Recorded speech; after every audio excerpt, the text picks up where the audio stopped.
Assalamu alaikum rahmatullahi wa barakatuh. Brothers and sisters, today is the 14th of February, and the 14th of February is commonly known as the Valentine's Day around the world. It is a day in which a lot of people will be expressing their love, their heartfelt love towards the most closest people towards them, and that is their wives, their husbands, their mothers, their daughters, their sisters sometimes. But actually, it is a day in which a lot of people express their love towards those people that are not halal for them, and they are their girlfriends and their boyfriends. It is a day in which a lot of women will be going out, a lot of men will be going out and seeking partners. Those that don't have partners will seek to find partners on this day. There will be a lot of dating, a lot of haram will take place, and of course, at night, a lot of zina will take place. It is a day in which, unfortunately, this topic of love has been glorified in a way where love has lost its true meaning, and unfortunately today we find physical love as considered to be love today.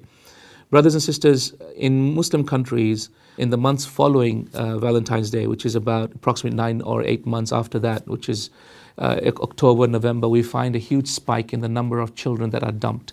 We find these children being dumped in orphanages, we find them being dumped in shopping centers, we find them sometimes even in the garbage bins, children, subhanAllah, being dumped. Do you know why? It's because virgins take it as February to be the month in which they lose their virginity. This is a tremendous haram, tremendous problem, tremendous social evil that is now unfortunately being perpetrated on a global scale. My brothers, my sisters in Islam, those who are falling into love for the first time, fall into love in the right way. Don't make the love that Allah subhanahu wa ta'ala creates in your heart a means for you to lose the love of Allah subhanahu wa ta'ala.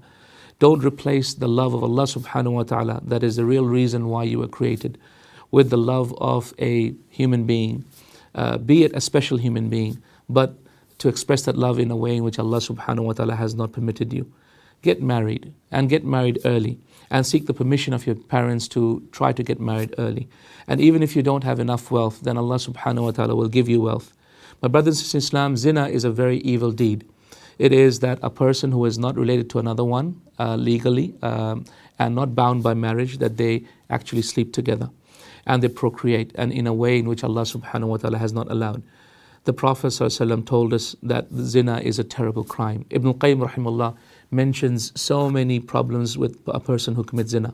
Number one, a person who commits zina, adultery, betrays the trust that Allah has given him. He betrays the trust of his family. He betrays the trust of his wife, of his children. He breaks the ties of kingship. He loses the nur and the happiness that's on his face. He is filled with alienation from people. He loses chivalry. He loses any level of jealousy in his heart. He has no more self-respect. He loses the title of a believer. A person who commits zina is no longer considered a believer. That person is only a Muslim, but at the time of committing zina, he has lost his title of being a believer, and he will never ever be known as a believer unless and until he sincerely repents. My brothers and sisters in Islam, zina is a terrible crime. The Prophet ﷺ said in an authentic hadith that Jibreel and Mikael took me by my hand in my sleep and took me to a place where I saw people that were naked and being burnt in a furnace. And a huge furnace was lit, and these naked people were being burnt there, and the fire would come out from the bottom, and then every time the fire would come out, would burn the people, and then the people would be reformed again, and then they would fall back into the furnace again. Who are these people? Jibreel and Mikael ﷺ said that these are the people who committed zina in this dunya. This is how they are being punished in this world. Look at the punishment of Allah Azza wa Jal and the seriousness of what Allah subhanahu wa ta'ala says about zina. In the Quran, Allah subhanahu wa ta'ala says, وَلَا تَقْرَبُوا الزِّنَا, do not come near zina. إِنَّهُ كَانَ فَاحِشَةً وَسَاءَ سَبِيلًا. It is a evil deed, a very, very filthy evil deed, and it leads a person astray in the evil path. وَلَا تَقْرَبُوا الزِّنَا, Allah says, do not approach zina. What does that mean? It means do not do anything to even approach it.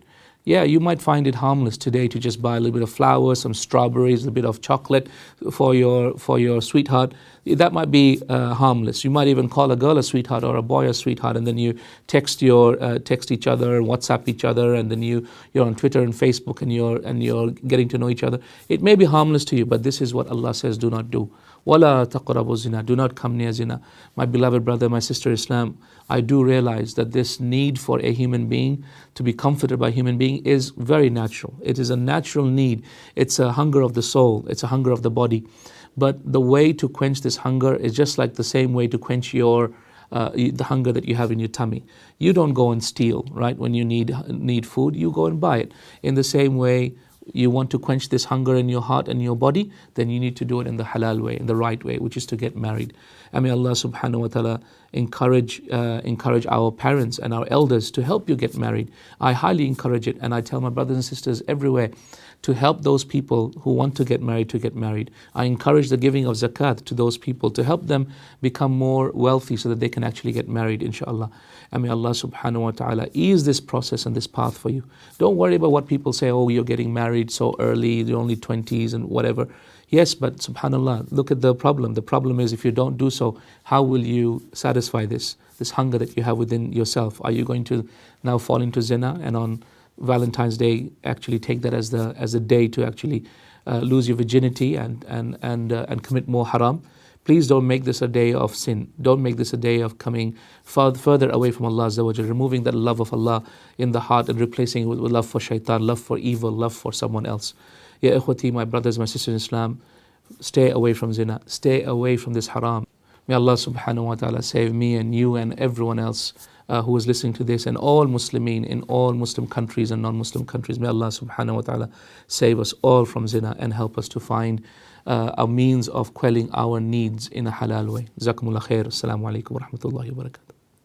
والذين لا يدعون مع الله إلها آخر ولا يقتلون النفس التي حرم الله إلا بالحق ولا يزنون ومن يفعل ذلك يلقى أثاما يضاعف له العذاب يوم القيامة ويخلد فيه مهانا إلا من تاب وآمن وعمل عملا صالحا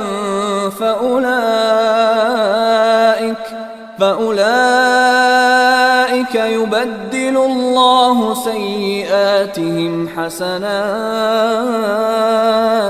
وكان الله غفورا رحيما.